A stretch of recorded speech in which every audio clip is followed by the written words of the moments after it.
Bonsoir, bienvenue dans le débat de France 24, un débat auquel vous pouvez participer via les réseaux sociaux. C'est la dernière ligne droite du quinquennat de François Hollande, le président qui a fait le choix de remanier. C'est le départ de Laurent Fabius aux Affaires étrangères qui a donné le coup d'envoi. François Hollande qui ouvre son gouvernement aux écologistes. Et cela évidemment a son importance à un peu plus d'un an de la présidentielle alors que la gauche est en miettes. Il faudra rassembler et ce, dès le premier tour. Alors quelques noms quand même, je vous disais Laurent Fabius donc, qui quitte le ministère des Affaires étrangères, qui est remplacé par l'ancien Premier ministre de ce quinquennat, Jean-Marc Ayrault. Chez les écologistes, on peut noter l'arrivée d'Emmanuelle Cos, ancienne secrétaire nationale d'Europe Écologie Les Verts, puisqu'elle s'est mise maintenant en retrait du parti. L'arrivée, vous voyez, de Jean-Vincent Placé, de Barbara Pompili, ça c'est du côté des écologistes. Et puis, il y a des sortants. Chez les sortants, on notera Marie-Lise Lebranchu, l'ancienne ministre de la Culture, Flore Pellerin, et puis Sylvia Pinel. Ce remaniement, on en parle avec vous. Swazik Kemener, bonsoir. Vous êtes rédactrice en chef au service politique à Marianne. Jean-Sébastien Ferjou, bonsoir, directeur et fondateur du site Atlantico. Jean-Sébastien Ferjou, on peut dire ce soir que c'est un gouvernement de combat pour 2017. Ça l'est selon vous ? De combat, il est plus large que le précédent. C'est un gouvernement par lequel François Hollande essaye de se préparer pour 2017. On voit bien qu'il fait venir Jean-Michel Baillet pour essayer d'avoir les radicaux, qu'il fait rentrer les Verts, à la fois ceux qui étaient sortis du parti et Emmanuelle Cos, ce qui est une espèce d'assassinat de Cécile Duflot, pour échapper à une primaire à gauche, pour que tous ceux qui auraient pu être des relais, en tout cas des relais disposants de partis, ne participent pas à une primaire de la gauche. Donc de ce point de vue-là, oui, c'est une formation de combat pour 2017. On peut aussi imaginer qu'il y aura de beaux combats en perspective qui se préparent au sein du gouvernement, au premier rang desquels celui de Notre-Dame-des-Landes, avec Jean-Marc Ayrault, qui en tant qu'ancien maire de Nantes est très attaché à la réalisation de ce projet-là, et Emmanuelle Cos, qui, elle, y est très très opposée. On peut imaginer que les autres... Il paraît qu'Emmanuelle Cos aurait obtenu, en tout cas, une consultation populaire. Un truc à la Hollande, voilà, qui n'engage à rien, mais ça n'empêchera pas les frictions d'avoir lieu.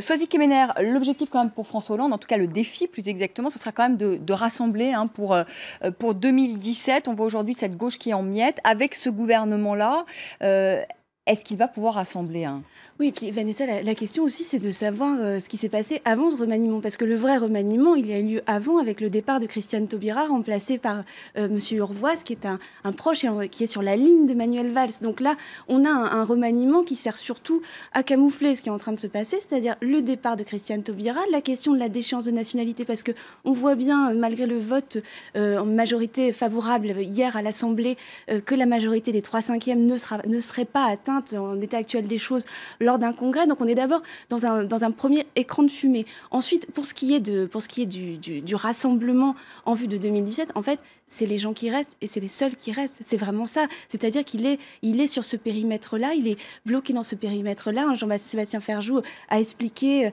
les uns après les autres pourquoi ils étaient venus, mais il ne peut plus faire plus large. En fait, il est au maximum. C'est vraiment un gouvernement au maximum. Alors, c'est pas un gouvernement resserré puisqu'on est maintenant à 39 ministres, mais voilà, il peut pas plus. C'est un gouvernement de signe aussi de la limite maintenant de ses ambitions politiques. Alors, il va y avoir des conséquences politiques très importante. Est-ce qu'il déjà une scission quand même chez les Verts aussi. Oui, bien sûr. Mais alors donc on peut imaginer une candidature Duflot, par exemple, pour 2017, plus une candidature Mélenchon. Tout ça, c'est pas très bon signe. Alors, ce qu'il faut voir, c'est que les Verts étaient déjà profondément divisés, séparés depuis déjà bien presque une année, même plus depuis le départ de Cécile Duflot du gouvernement en 2014. Donc c'est un débat qui existe depuis plus d'un an chez les Verts. On est à la fin de l'histoire des Verts, là, tels qu'ils existaient en Europe Écologie Les Verts. Après, il va falloir savoir s'il y a une candidature Nicolas Hulot à la présidentielle, s'ils vont réussir à se réinventer. Là, pour l'instant, on voit qu'ils n'ont plus de secrétaire national. Alors, il y a une nouvelle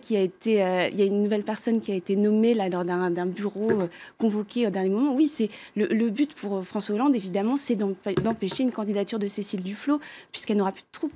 Je pense qu'il y a un profond paradoxe dans ce gouvernement-là. C'est-à-dire, si on raisonne du point de vue des Français dans leur ensemble, il n'y a aucun souffle, il n'y a pas de nouveauté. On prend les mêmes et on recommence même sur une base plus étroite. C'est ce que vous nous disiez finalement. Et dans le même temps, quand même, si on raisonne par rapport à une candidature de François Hollande et par rapport à tout ce bouillonnement qui réclame une primaire à gauche, là, il y a une forme malgré tout d'opération de François Hollande qui vaudra ce qu'elle vaudra. Mais enfin, quand même, Jean-Luc Mélenchon a annoncé qu'il était candidat à la présidentielle hier, qu'il ne passerait pas par une primaire. La condition du PS pour que éventuellement il y ait une primaire à gauche était qu'il fallait que Jean-Luc Mélenchon y participe. Donc déjà, le PS ne voudra pas y participer. Jean-Michel Baillet, le président du Parti radical, rentre au gouvernement. Donc je n'imagine pas une seconde qu'il soutienne officiellement une primaire de la gauche, parce que ça serait parfaitement incohérent avec le fait de rentrer au gouvernement maintenant. Et encore une fois, le fait qu'Emmanuel Cos, que Jean-Vincent Placé ou Barbara Pompili rentrent au gouvernement, ça de toute façon, ils avaient quitté les Verts à cet objet-là. Donc ça permet, c'est un gadget, si on a envie d'y croire, qui permet de verdir ou pas le gouvernement. Emmanuel Cos, c'est un vrai coup politique de François Hollande contre Cécile Duflot, parce que Cécile Duflot, déjà à l'heure actuelle dans les sondages, et même avec un parti, elle est à 2-3% dans l'opinion, sans parti, que pèse-t-elle encore? Donc je pense que c'est tout le paradoxe de cette affaire-là, aucun souffle réel, si on raisonne sur le Oui, mais d'un autre côté, on peut aussi lui rendre hommage en disant qu'il garde le cap. Ben, quel autre choix avait-il? Il ne va pas rappeler Christiane Taubira pour la nommer Premier ministre. Non, mais il aurait pu faire rentrer des frondeurs dans le gouvernement. Il aurait pu à un moment courir la rumeur. Il aurait pu faire rentrer Jean-Marc Germain, par exemple, approche de Martine Aubry. Il aurait pu ouvrir et faire quelques concessions à l'aile gauche du parti. Il ne l'a pas fait. Il en fait sous forme de gadget dans le vocabulaire. Il en fait, on voit à nouveau fleurir des appellations baroques. On avait eu à l'époque Arnaud Montebourg qui était ministre du redressement, je ne sais plus quoi d'ailleurs. Productif. Mais... Là, il y a une ministre de l'égalité réelle. De quoi, on ne sait pas, l'égalité réelle. Mais ça rappelle un vocabulaire marxiste. Donc voilà, peut-être qu'il y a cette espèce de saveur, comme il y a des chips saveur bacon. Mais il y a l'égalité réelle. On parle plus, il n'y a plus de ministre du budget non plus. Il y a un ministre des comptes publics. S'ils veulent, ça ne change pas fondamentalement le problème politique de François Hollande. On prend les mêmes et on recommence, vous êtes d'accord?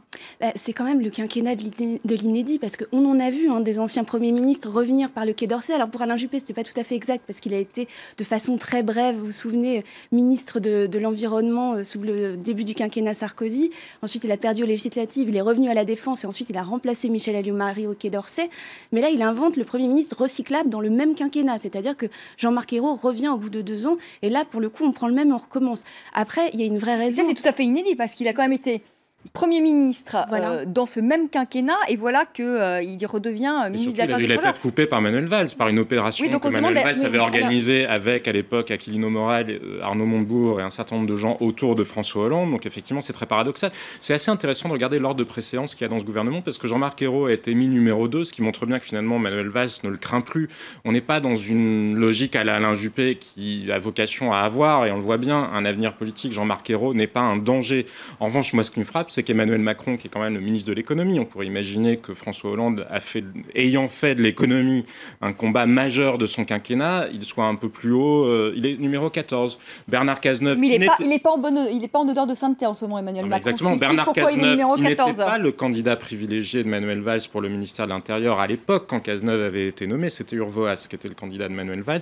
Pareil, il est numéro 11. On n'est pas en état d'urgence, il n'y a pas de menace terroriste, le ministre de l'Intérieur est numéro 11, derrière le fameux Jean-Michel Baillet, qui lui est en charge de la réforme du territoire, qui probablement, dans le cas de l'état d'urgence, est plus important. Alors, là où je vous rejoins, c'est que c'est sûr qu'il y a une volonté de calmer, ou de vexer, ou en tout cas de calmer Emmanuel Macron, en particulier à cause de sa sortie récente sur la déchéance de la nationalité. Après, quand on reprend Jean-Marc Ayrault, il y a quand même une échéance qui est essentielle, qui approche. C'est la question du référendum en Angleterre. Il va falloir avoir un partenaire, il va falloir pouvoir négocier avec les partenaires. Jean-Marc Ayrault a cette expérience. Alors, c'est pas seulement parce qu'il est prof d'allemand, mais il a une expérience des relations européennes. Mais donc, il y a aussi quelque part, il faut le reconnaître, une logique à placer là un homme de poids, parce qu'il va y avoir des échéances européennes très très importantes. Il y a la confiance de François Hollande. Après, effectivement, je pense que les enjeux, les dossiers européens sont majeurs pour cette dernière année de quinquennat, notamment avec le référendum britannique.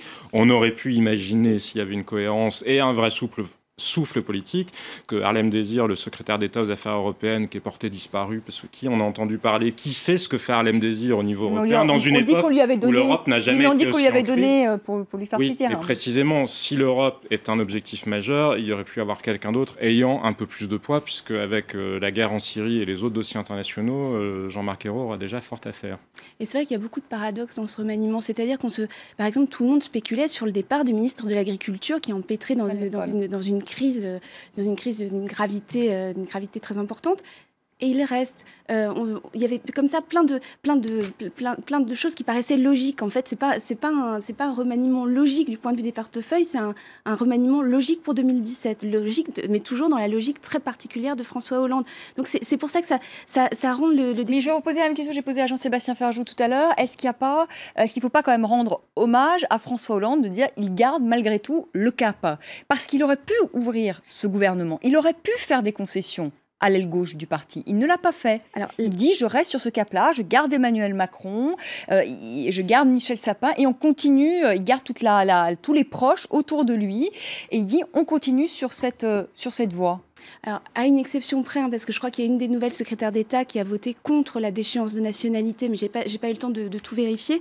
Mais en tout cas, c'est le gouvernement des 165. C'est-à-dire, c'est les 165 socialistes qui ont voté pour. Donc, c'est vrai qu'on est dans... Je pense pas qu'on puisse pas vraiment parler de cohérence. Je vous dis, il n'a pas le choix.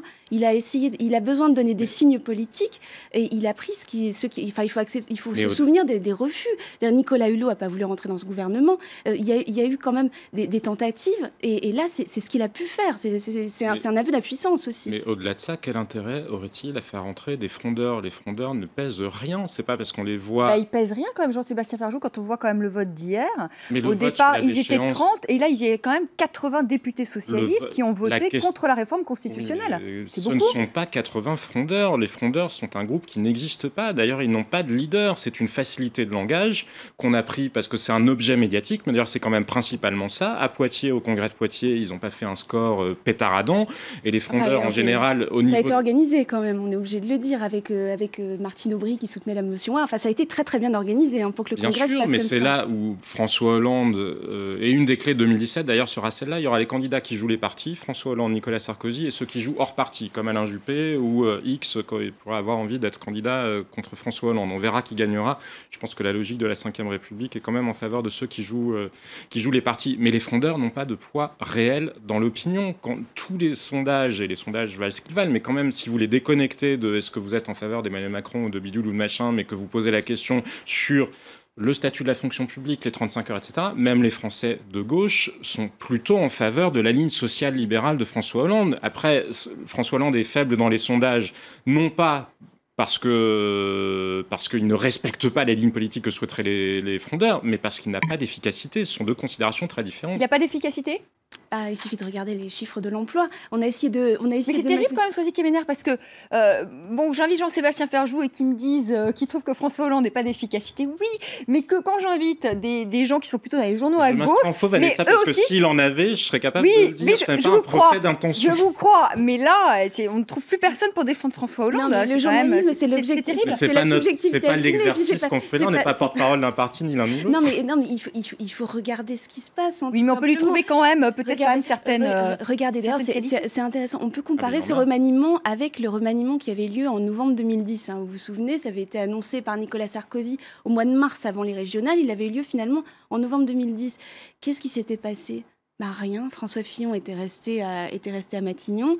Alors, il y avait eu des changements, mais c'était plutôt au sein du parti, les Républicains, enfin l'UMP à l'époque, avec l'installation de Jean-François Copé, avec les conséquences qu'on a vues plus tard. Donc, il y avait des choses à ce moment-là, mais qu'on n'avait pas vues. Alors, peut-être que là, aujourd'hui, on est quelques heures après, peut-être qu'il y a on a le nez dessus, peut-être qu'il y a des choses qu'on ne voit pas encore, mais pour l'instant, on ne voit pas matière, en tout cas, à révolutionner la politique telle qu'elle est menée depuis 2012. Il faut le reconnaître. Oui, il y en a une Oui. Allez-y. Qui est quand même, si on se place du point de vue de Manuel Valls, je ne comprends pas pourquoi Manuel Valls reste. On voit bien qu'il a des ambitions, on voit bien que sa carrière ne se limite pas au quinquennat de François Hollande. Et vous parliez de François Fillon, ce qui m'y fait penser, c'est que ce qui pèse sur François Fillon à l'heure actuelle, c'est finalement de tirer sur le bilan d'un quinquennat dont il est resté le Premier ministre pendant tout le temps. Et c'est le sort qui menace Manuel Valls. Quand Manuel Valls, après 2017 ou en 2022, viendra nous expliquer qu'il veut porter une ligne politique différente de celle de François Hollande, que ce que faisait François Hollande, c'était pas efficace pour ça, parce que ça paraît difficile de se faire élire en disant c'est un bilan formidable. On pourra facilement lui rétorquer vous étiez quand même le Premier ministre jusqu'à la fin de ce quinquennat-là, je comprends pas sa logique. Non, mais c'est vrai qu'il y a un vrai paradoxe Valls, pardon. Et d'ailleurs, c'est pour ça que la question s'est posée. C'est pas bon pour lui, il aurait peut-être dû partir, Manuel Valls. Bah, c'est quand même aussi un peu compliqué de partir à un peu plus d'1 an de la présidentielle. Ça fait vraiment je lâche le navire qui part. Oui, et puis l'analyse qu'il fait, c'est que le président se représente. C'est la logique. Donc il fait une analyse logique, mais qui n'est pas obligatoirement bonne politiquement. Un mot quand même, Jean-Sébastien Ferjou, sur ceux qui sont virés. Alors celle qui est virée, c'est Fleur Pellerin de la Culture. Visiblement, elle plaisait pas trop. Celle qui est peut-être partie d'elle-même, c'est Marie-Lise Lebranchu, qui est plutôt proche de Martine Aubry.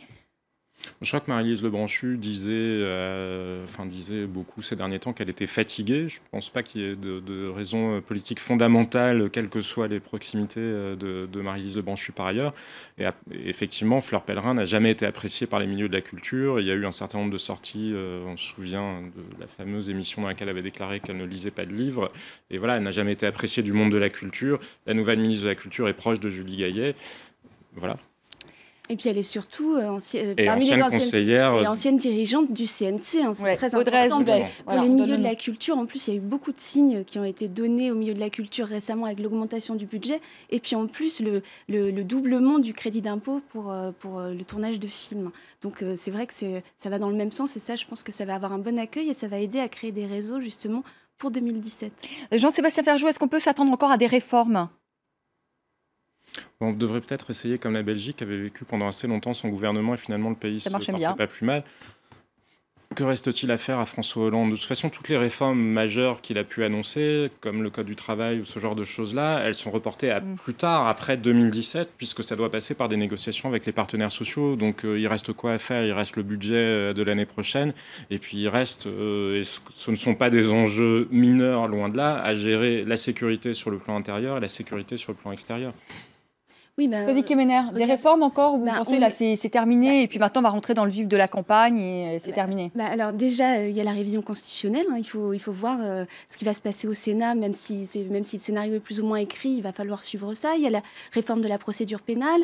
Il y a effectivement le budget. D'ailleurs, c'est ce qu'a dit le nouveau garde des Sceaux quand il est arrivé, sa conférence de presse, au moment de sa prise de fonction. La première chose qu'il dit, c'est le budget. Hein, ça va être la dernière bataille. Et puis après, la primaire à droite va commencer. On va entrer dans un temps très très politique à partir du mois de novembre. Oui. Jean-Sébastien Ferjou, donc là plus de grosses réformes. Ce qu'on peut dire quand même, c'est que c'est mal parti quand même pour François Hollande au vu des derniers sondages. Mais pas nécessairement, tout le monde joue à la roulette russe avec cette élection. Donc ça va dépendre des divisions à gauche comme des divisions à droite. Et c'est ce que je vous disais, malgré tout, il y a une forme d'habileté politique de François Hollande de faire rentrer dans ce gouvernement ceux qui peuvent s'opposer à la tenue d'une primaire à gauche. S'il arrive à empêcher l'émergence d'une autre candidature à gauche, il n'est pas forcément si mal placé que ça, puisqu'à droite, on verra bien quel sera le résultat de la primaire. Le calendrier de la primaire de droite est quand même assez tragique pour la droite, puisqu'il se terminera fin novembre prochain. Donc c'est-à-dire qu'il y aura un candidat qui émergera en décembre, y compris pour les candidats qui suivront les investitures pour les législatures, etc. Ça sera très très tard, avec une campagne qui risque d'être extrêmement difficile et avec, je pense, une division des candidatures, puisqu'il y aura probablement d'autres candidatures à droite que celle qui émergera de la primaire de la droite et du centre. Donc finalement, division pour division, c'est très difficile à l'heure actuelle de savoir de quel côté retombera l'élection. Alors je discutais avec un ancien Premier ministre de droite la semaine dernière, à qui j'emprunte d'ailleurs cette expression, mais que je trouve très bonne. Il dit « le costume présidentiel en lui-même vaut entre 18 et 20%. Après, la question, c'est est-ce que Hollande ne va pas faire descendre ce ratio à 15%. Mais pour l'instant, il est président, il est en place et c'est toujours un avantage. On a vu comment Nicolas Sarkozy avait réussi à remonter dans les sondages jusqu'au moment du premier tour et du second tour. Là, il part quand même de très bas, François Hollande. Les derniers sondages, c'est 9%. Bien sûr qu'il part. Mais dans un contexte où, encore une fois, à moins que d'ici là, le Front National implose ou explose, mais Marine Le Pen congèle quand même entre un quart et un tiers de l'électorat français. Donc l'enjeu, c'est d'être le deuxième qualifié. Et finalement, le taux de qualification pour le second tour ne cesse de chuter. À l'époque où Jean-Marie Le Pen était arrivé au second tour, il y était arrivé en étant à 17%. On peut imaginer que là, ce seuil-là, et notamment avec le départ de Christiane Taubira, est tombé encore un peu plus bas.